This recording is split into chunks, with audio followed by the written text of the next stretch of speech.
Hello everyone. तो last class में हम हमारा जो चैप्टर 11 है सरफेस एरिया एंड वॉल्यूम वो हम कंप्लीट कर चुके हैं क्लास 9th का। नेक्स्ट है हमारे पास क्लास 9th का chapter 12 statistic.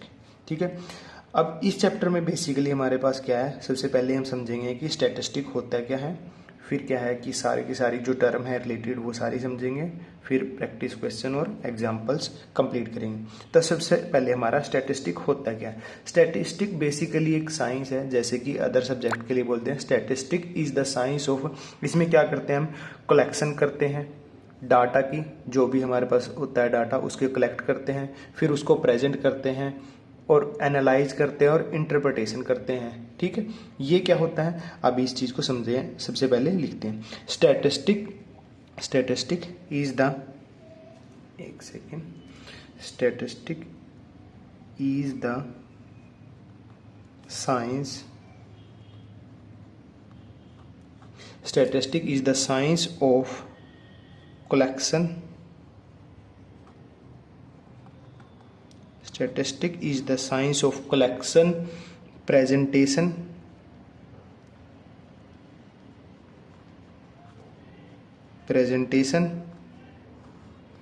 analysis,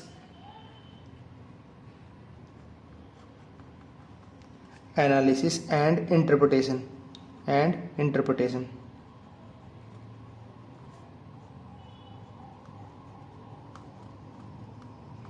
interpretation of numerical data, interpretation of numerical data. तो स्टैटिस्टिक में क्या होता है, हमारे पास डाटा की कलेक्शन होती है सबसे पहले, फिर उसको प्रेजेंट किया जाता है, फिर उसका एनालिसिस किया जाता है और उससे जो इन्फॉर्मेशन प्राप्त होती है उसको इंटरप्रेट करके फर्दर एक्शन लिए जाते हैं। तो यहाँ पे हमारे पास चार वर्ड हैं। सबसे पहले कलेक्शन, डाटा को कलेक्ट किया जाता है, ठीक है, फिर उसको प्रेजेंट किया जाता है, प्रेजेंट किया जा सकता है। कैसे प्रेजेंट करते हैं हम, टेबल फॉर्म में भी प्रेजेंट किया जा सकता है डाटा को, और ग्राफिकल फॉर्म में भी, या पिक्चर की फॉर्म में भी प्रेजेंट किया जा सकता है। फिर उसका एनालिसिस किया जाता है, उससे इंफॉर्मेशन प्राप्त की जा सकती है कि हाँ, कि जैसे कि अभी हमारी 2026 से हमारी सेंसस स्टार्ट हो रही है, तो सबसे पहले क्या है, डाटा कलेक्ट किया जाएगा। डाटा कलेक्शन का मतलब घर घर जाके कि कितने मेंबर हैं, सब डाटा, कितने मेल है, कितने फीमेल हैं, कितने बच्चे हैं, कितने पढ़े लिखे हैं, कितने अनपढ़ हैं, किनके पास सरकारी जॉब है, किनके पास प्राइवेट जॉब है, किनके पास जॉब नहीं है, ये सारा का सारा डाटा जो कलेक्ट किया जाता है। फिर उस डाटा को प्रेजेंट, उसको टेबल फॉर्म में, पिक्चर की फॉर्म में। आप देखना 2026 के बाद क्या है कि बहुत सारी टेबल्स आएंगी न्यूज़पेपर में, ग्राफ की फॉर्म में आएगा, बार ग्राफ होंगे, ठीक है, वो होगा डाटा का प्रेजेंटेशन। फिर उस डाटा से एनालिसिस किया जाएगा। एनालिसिस क्या किया जाएगा कि कितनी पॉपुलेशन, जैसे कि हमारे कितनी मेल की पॉपुलेशन इंक्रीज हुई है हमारी लास्ट सेंसस जो 2011 में हुई थी, कितनी हमारी फीमेल की पॉपुलेशन इंक्रीज हुई है, कितनी डिक्रीज हुई है, ठीक है, वो सारा का सारा एनालिसिस। और फिर उस एनालिसिस के बेसिस पे हम उसको इंटरप्रेट किया जाएगा। इंटरप्रेट करने का मतलब है कि हमारे जो फर्दर जो पॉलिसी बनेगी उसमें वो किस टाइप से हेल्प करेंगी। ये हमारा बेसिक जो है वो स्टैटिस्टिक के अंडर आता है। ठीक है, डाटा कलेक्ट करना, उसको प्रेजेंट करना। प्रेजेंट में हम टेबल फॉर्म में, कि सर टेबल फॉर्म है, तो टेबल फॉर्म में क्या है कि हमें टाइम लगता है चीज़ों को समझने में।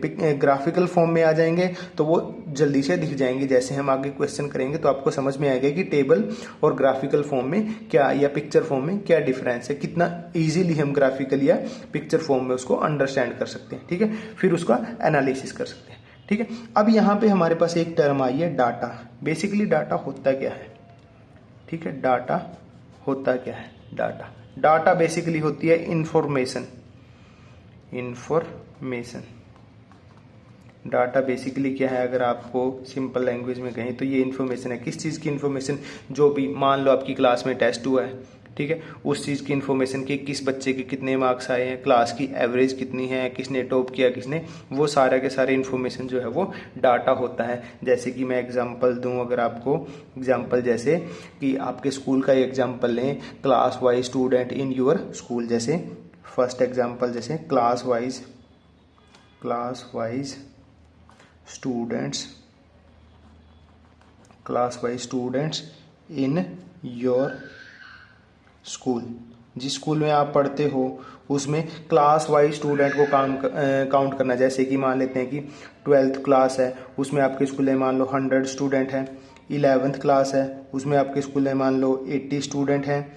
ठीक है, 10th क्लास है, उसमें आपके स्कूल में मान लो कि 90 स्टूडेंट है। ऐसे करके इन्फॉर्मेशन कलेक्ट करना। और फिर उससे क्या है कि 12th क्लास से फर्स्ट क्लास या फर्स्ट क्लास से 12th तक टोटल का काउंट कर लिया हमने।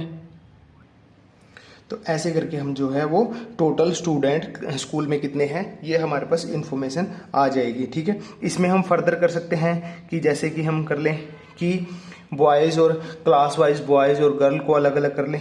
ठीक है, हम जैसे क्लास वाइज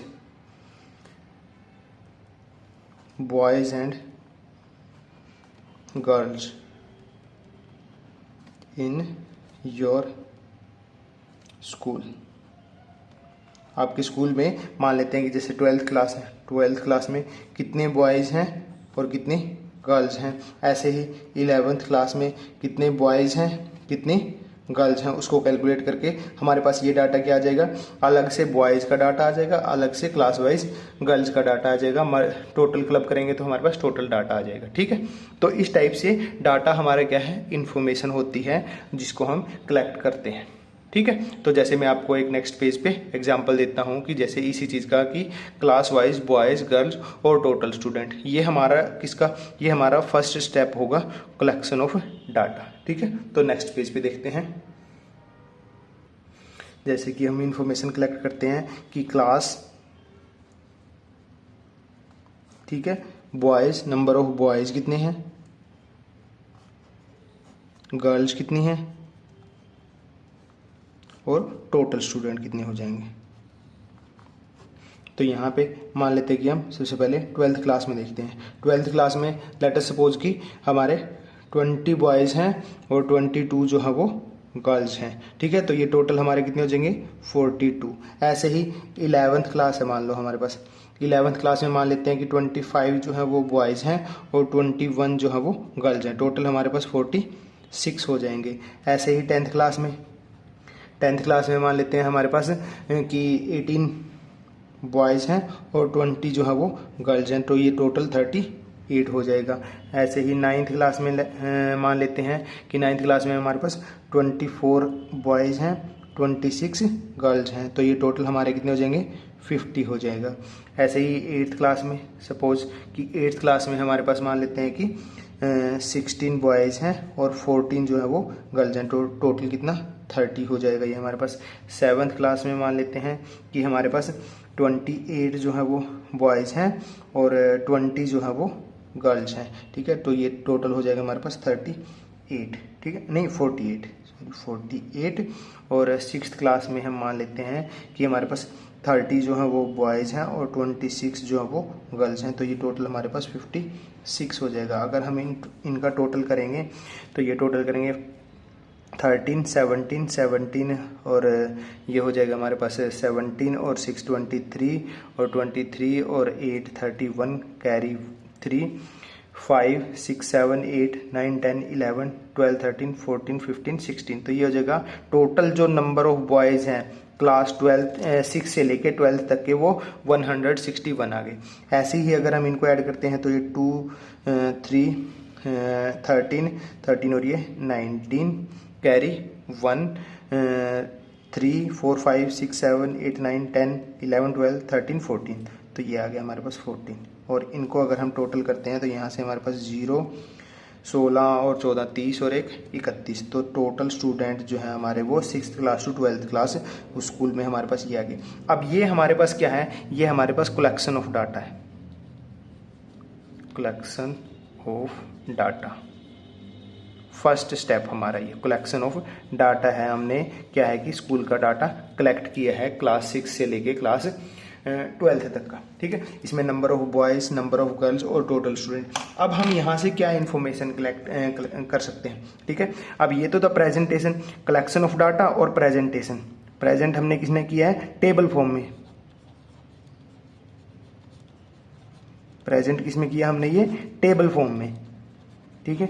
अब टेबल फॉर्म में हमने क्या है यहाँ पे देखो ये बना लिया हमने कि हमारे पास यहाँ से अगर हमें इन्फॉर्मेशन निकालने की सोचें तो हमें क्या देखना पड़ेगा कि हम अगर ये देखें कि सबसे ज़्यादा स्टूडेंट कौन सी क्लास में है, तो हमें टोटल स्टूडेंट के बारे में, तो टोटल स्टूडेंट सबसे ज़्यादा हमारे पास कितने हैं 56 है। हमें इस सारी लाइन को चेक करना पड़ा, ठीक है। ओके, अब अगर हम देखें कि टोटल गर्ल्स सबसे ज़्यादा कौन सी क्लास में है, गर्ल्स अगर हम देखें तो हमारे पास यहाँ पे और यहाँ पे इक्वल नंबर ऑफ गर्ल्स हैं जो कि हैं 9th क्लास में और 6th क्लास में। और अगर देखें कि बॉयज़ सबसे ज़्यादा किस क्लास में है, तो बॉयज़ सबसे ज़्यादा हमारे पास ये 30 जो है वो 6th क्लास में है हमारे पास, ठीक है। तो ये इन्फॉर्मेशन क्या हमने यहाँ से चेक करी।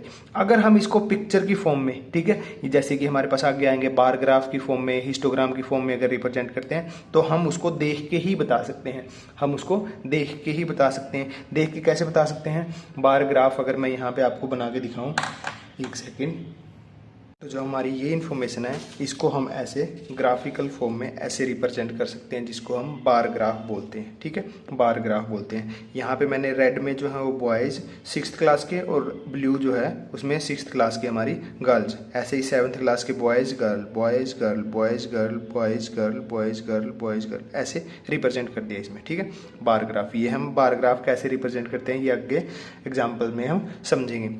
अब यहाँ से क्या है, अगर हमें बॉयज़ के बारे में इन्फॉर्मेशन लेनी है तो हम रेड ग्राफ को देखेंगे, और सबसे ज़्यादा अगर बॉयज़ देखें किस क्लास में, तो हमारे यहाँ से देखें ऐसे, तो ये सबसे बड़ा ग्राफ है, और सबसे बड़ा ग्राफ हमारा 12th क्लास का है, तो 12th क्लास में सबसे ज़्यादा, और इसके कोरस्पॉन्डिंग हमारा ये 30 है, तो 30 आ जाएंगे ऐसे, ठीक है। और यहाँ से अगर देखें तो यहाँ पर हमारे पास, ओह सॉरी, मैंने क्लास जो है वो थोड़ी उल्टी लिख दी है।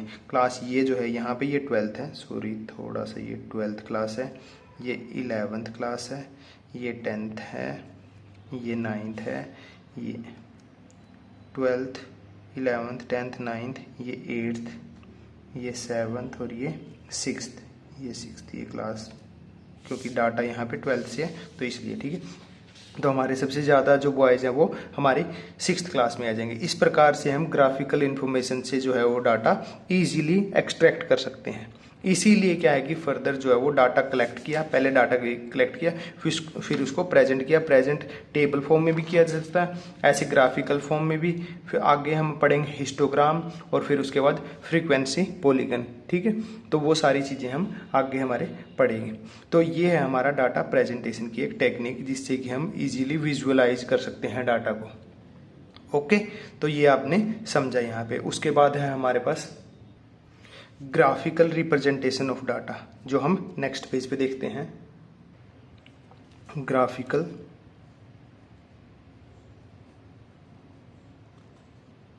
रिप्रेजेंटेशन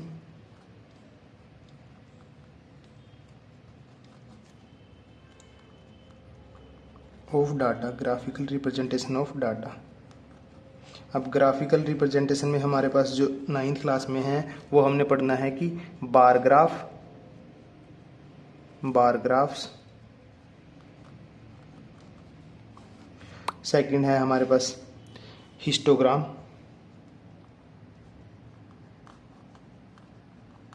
या हम इसको क्या फ्रीक्वेंसी हिस्टोग्राम भी बोल देते हैं।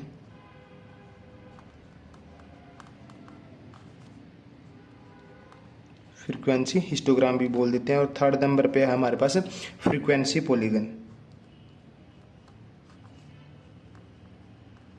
फ्रीक्वेंसी पॉलीगन, ठीक है। तो ग्राफिकल रिप्रेजेंटेशन में हमने बार ग्राफ, हिस्टोग्राम और फ्रीक्वेंसी पॉलीगन के बारे में पढ़ना है। इनके बारे में थोड़ा थोड़ा बता देता हूँ। ड्रॉ कैसे करते हैं वो हम जब एग्जांपल करेंगे उसमें सीख लेंगे हम, ठीक है। बार ग्राफ, बार ग्राफ हमारा क्या है, ये हमारा होता है pictorial representation, pictorial representation of data, picture की फॉर्म में, एक टाइप से ग्राफ की फॉर्म में। अब ये सेकंड होता है जो ग्राफ, जो हमारे बार होते हैं वो रेक्टेंगुलर यूनिफॉर्म विड्थ के होते हैं, रेक्टेंगुलर होते हैं हमारे, रेक्टेंगुलर होते हैं। और जो विड्थ होती है जो वो विड्थ क्या होती है हमारी, यूनिफॉर्म होती है, ठीक है। अगर मैं आपको दिखाऊं जो अभी ड्रॉ किए थे, तो ये है हमारे, ठीक है, ये रेक्टेंगल की फॉर्म होगी, जैसे ये एक बार ग्राफ बना हुआ है, ठीक है, यहाँ पे रेक्टेंगल की फॉर्म है, और जो ये विड्थ जो है, जो ये विड्थ है, ये विड्थ जो है वो यूनिफॉर्म होती है। हाइट जो है वो वेरी करेगी डाटा के अकॉर्डिंग, जैसे कि यहाँ पे बॉयज़ हमारे 20 है तो यहाँ तक गया, यहाँ पे बॉयज़ हमारे क्या है 25 थे आई थिंक, ठीक है 25 थे, तो ये यहाँ तक जगह है। तो हाइट जो है वो वेरी करेंगी अकॉर्डिंग टू डाटा, बट जो विड्थ है, जो एक ग्राफ की ये विड्थ है, ये विड्थ है, ये विड्थ है, ये जो है विड्थ ये यूनिफॉर्म रहेगी, ये यूनिफॉर्म रहेंगी। ऐसा नहीं है कि ये इतना सा बना दिया और दूसरा ग्राफ जो है बार जो है वो ऐसे ज़्यादा चौड़ा बना दिया, ठीक है। तो ये हमारा है रेक्टेंगुलर फॉर्म होगी, विड्थ जो है वो यूनिफॉर्म होगी। उसके बाद है हमारे पास ये हमारे हॉरिजेंटल भी हो सकते हैं, हॉरिजेंटल बार भी बना सकते हैं और वर्टिकल भी बन सकते हैं, ठीक है। और ये ऐसे हॉरिजेंटल भी बन सकते हैं और वर्टिकल, जैसे अभी मैंने बार ग्राफ जो है वो ऐसे बनाए थे, ये ऐसे,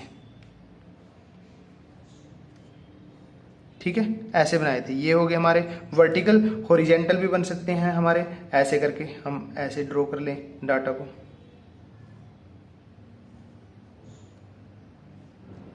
ऐसे करके भी बनाए जा सकते हैं, हॉरिजेंटल भी हो सकते हैं, वर्टिकल भी हो सकते हैं। और अगर लास्ट पॉइंट लिखें इसमें, ई पॉइंट, स्पेसिंग जो वो इक्वल स्पेसिंग होती है, इक्वल स्पेसिंग। इक्वल स्पेसिंग से मतलब है कि जो ये स्पेस होता है ना, जो ये स्पेस है जहाँ पे ये ग्राफ बार नहीं बना हुआ, ये स्पेस, ये स्पेस, ये जो है ये भी इक्वल होता है, ये जो स्पेस है ये इक्वल होता है। ऐसा नहीं है कि ये मान लो ये वन यूनिट का गैप है, यहाँ पे 2 यूनिट का दे दे, यहाँ पे 1 का दे, यहाँ पे 3 पे, ऐसे नहीं, 1 यूनिट 1 यूनिट 1 यूनिट है तो सब में सेम है, 2 यूनिट का दे रहे हैं तो सब में 2 यूनिट का गैप देना है, ठीक है। तो ये है इक्वल स्पेसिंग का मतलब, ठीक है। ये थे हमारे बार ग्राफ के बारे में, ठीक है। ड्रॉ करना हम आगे एग्जाम्पल में सीख लेंगे। उसके बाद है हमारे हिस्टोग्राम। हिस्टोग्राम भी हमारा क्या है, हिस्टोग्राम भी हमारा क्या है, पिक्टोरियल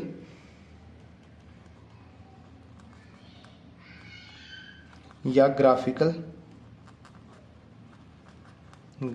रिप्रेजेंटेशन ऑफ डाटा है, ग्राफिकल रिप्रेजेंटेशन या पिक्टोरियल रिप्रेजेंटेशन ऑफ डाटा है। ये भी क्या होते हैं, रेक्टेंगुलर, ये भी क्या होते हैं हमारे रेक्टेंगुलर, रेक्टेंगल की शेप के होते हैं। जो विड्थ जो है विद क्लास इंटरवल, तो ये क्या है, ये अकॉर्डिंग टू क्लास इंटरवल के अकॉर्डिंग होता है। ये क्लास इंटरवल क्या होता है हम नेक्स्ट पेज पे समझेंगे हमारा, ठीक है।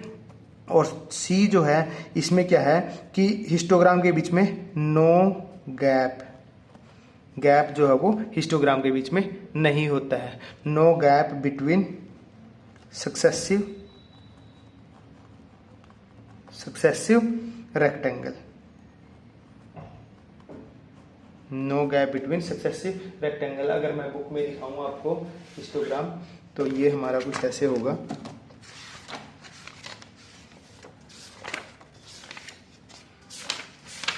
ये देखो, ये है हमारे हिस्टोग्राम, ठीक है। ये थे हमारे बार ग्राफ, ये हमारे बार ग्राफ हो गए, ठीक है। और ये हैं हमारे हिस्टोग्राम। इसमें क्या देखो, ये भी रेक्टेंगल की शेप का हिस्टोग्राम, रेक्टेंगल की शेप के हैं सारे, ठीक है। अब रेक्टेंगल की शेप के हैं, उसके बाद है हमारे अकॉर्डिंग टू क्लास इंटरवल। जो ये विड्थ जो है इनकी, ये विड्थ हमारे बार ग्राफ में क्या थी, ये सेम थी, यूनिफॉर्म विड्थ थी, विड्थ जो थी वो यूनिफॉर्म थी। पर यहाँ पे देखो ये ज़्यादा चौड़ा है, ये कम है, ये कम है, ये कम है, ये कम है, ये कम है, ये और ज़्यादा हो गया। ये अकॉर्डिंग टू क्लास इंटरवल होता है, क्लास इंटरवल हम आगे पढ़ेंगे, ठीक है। ये अकॉर्डिंग टू क्लास इंटरवल होता है। हाइट अकॉर्डिंग टू डाटा हो जाएगी। और जो जैसे गैप था हमारा बार ग्राफ के बीच में हमारे पास, देखो ये देखो, जैसे ये गैप है हमारे पास, ये गैप है, ठीक है।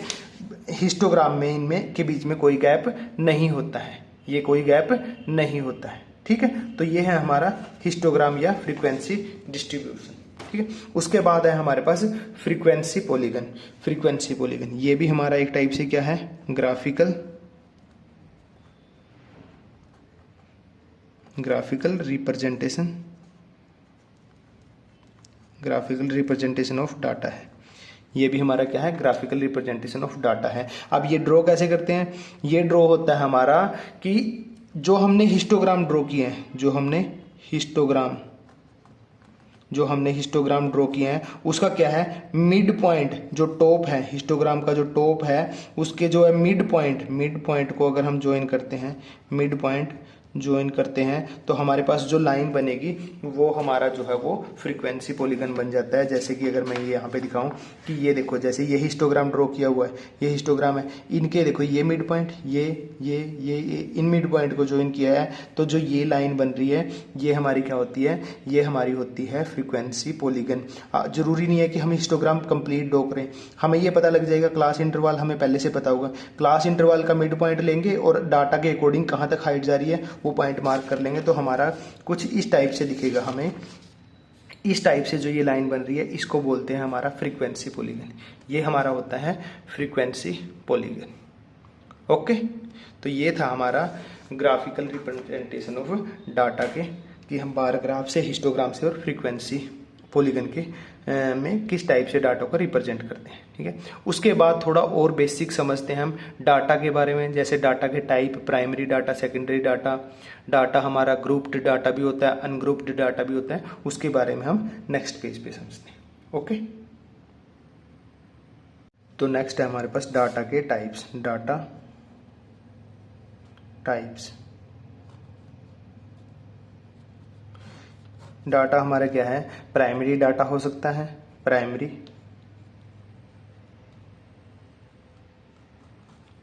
डाटा, और दूसरा हमारे पास होता है सेकेंडरी डाटा, सेकेंडरी डाटा। अब प्राइमरी डाटा और सेकेंडरी डाटा में क्या डिफरेंस है, प्राइमरी डाटा और सेकेंडरी डाटा में डिफरेंस सिर्फ इतना है कि प्राइमरी डाटा है वो डायरेक्टली कलेक्ट किया जाता है, जो भी इन्वेस्टिगेटर है, जो भी जो इन्फॉर्मेशन चाहता है उसके द्वारा डायरेक्टली कलेक्ट किया जाता है। जैसे कि स्कूल की मैनेजमेंट है, अगर वो ये चाहती है कि हमारे स्कूल में कितने स्टूडेंट हैं, तो वो क्या करेंगे, जो रजिस्टर लेंगे एडमिशन नंबर के हिसाब से उसको कैलकुलेट कर लेंगे। ठीक है, तो ये हो गया उनके पास, डायरेक्टली कैलकुलेट किया गया उनके द्वारा प्राइमरी डाटा। ठीक है, मान लो कि टीचर है, टीचर ने कोई टेस्ट लिया, ठीक है, उसने टेस्ट लिया, सब बच्चों के मार्क्स आए तो उसने डायरेक्टली कलेक्ट कर लिए, देखे मार्क्स कितने कितने हैं, तो वो उसके इनके लिए प्राइमरी डाटा हुई। सेकेंडरी डाटा कुछ ऐसे डाटा होता है, जैसे कि मैंने आपको सेंसस का एग्जांपल दिया, गवर्नमेंट जो सेंसस करवाएगी, गवर्नमेंट के पास डायरेक्टली डाटा आ जाएगा, गवर्नमेंट के लिए वो डाटा प्राइमरी डाटा हो गया। बट हमारे पास वो डाटा या तो सेंसस की जो वेबसाइट होगी वहां से, या न्यूज़पेपर से, या टीवी वगैरह से हम वो डाटा लेंगे। ठीक है, तो हमारे लिए वो क्या हो जाएगा, सेकेंडरी डाटा हो जाएगा, वो सेकेंडरी डाटा हो जाएगा। ठीक है, तो जैसे मैं कुछ आपको एग्जांपल देता हूं, ठीक है, कुछ एग्जांपल लिखता हूं, उनमें से देखना कि कौन से प्राइमरी डाटा है और कौन से सेकेंडरी डाटा है। ओके, एग्जाम्पल लिखने से पहले मैं प्राइमरी डाटा और सेकेंडरी डाटा के बारे में लिख दूं। When information collected by investigator himself, तो प्राइमरी डाटा कौन सा होता है, व्हेन इंफॉर्मेशन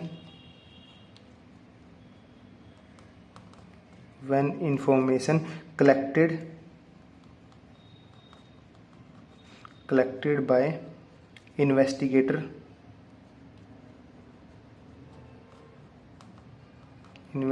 himself, ये होता है हमारा प्राइमरी डाटा। ठीक है, secondary data, when information was gathered, secondary data हमारा होता है when information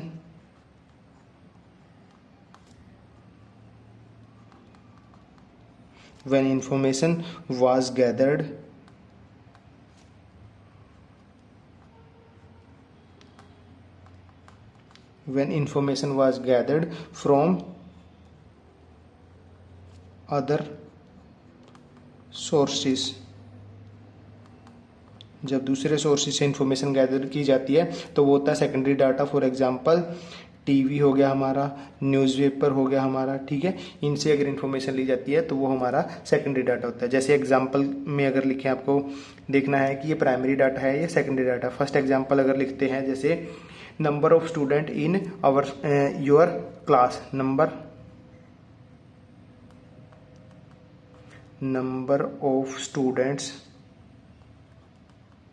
of students in your class, number of student in your class क्या होगा, ये number of student in your class आप डायरेक्टली काउंट कर सकते हो, डायरेक्टली आपके पास है, ठीक है। तो ये क्या हो जाएगा हमारा, ये हो जाएगा हमारा प्राइमरी डाटा, ये हमारा हो जाएगा प्राइमरी डाटा, ठीक। सेकंड हमारे पास number of fans in number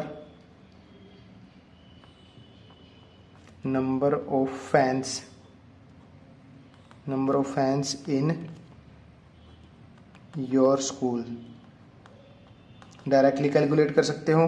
तो ये क्या हो जाएगा, प्राइमरी डाटा, ये क्या हो जाएगा, प्राइमरी डाटा। थर्ड नंबर पे हमारे पास लिखता हूँ मैं एग्जांपल, थर्ड नंबर पे election result obtain from TV और newspaper, election result obtained from TV या फिर न्यूज़पेपर से। जब भी इलेक्शन होते हैं उसका जो रिजल्ट आता है टीवी पे सुनते हो या न्यूज़पेपर में, तो वो क्या होता है, वो होता है सेकेंडरी डाटा, क्योंकि टीवी या न्यूज़पेपर सोर्स से हमारे पास वो डाटा आया है, ठीक है। फोर्थ पे अगर एग्जांपल लिखें, height of 20 student of your class, height of students of your class, आपकी क्लास के बच्चों की हाइट, ये आप देख सकते हो, डायरेक्टली कैलकुलेट कर सकते हो, प्राइमरी डाटा हो गया हमारा, ठीक है। फिफ्थ एग्जांपल है हमारे पास, number of members in family of your locality from a record, number of members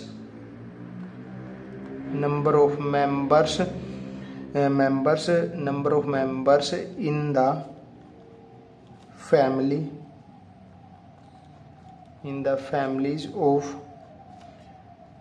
your locality from a record।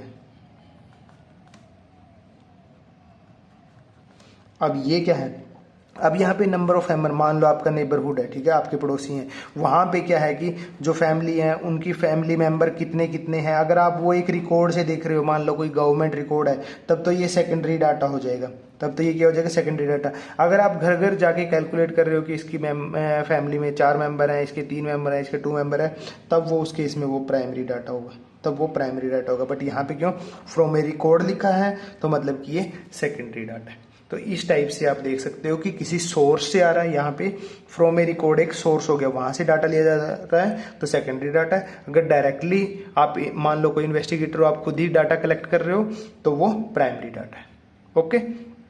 तो ये था हमारा डाटा टाइप। उसके बाद हमारे पास डाटा है grouped data and ungrouped data, उसके बारे में हम आई थिंक ये इस लेक्चर के लिए सफिशिएंट है। नेक्स्ट लेक्चर में हम जो हमारा data grouped data ungrouped data के बारे में पढ़ेंगे, एग्जांपल्स देखेंगे, और उसके बाद जो हमारे पास हैं रिलेटेड टर्म है, जैसे class interval, mid value, class mark, tally, class frequency, ये जो है हम वो सारी चीज़ें नेक्स्ट लेक्चर में देखते हैं।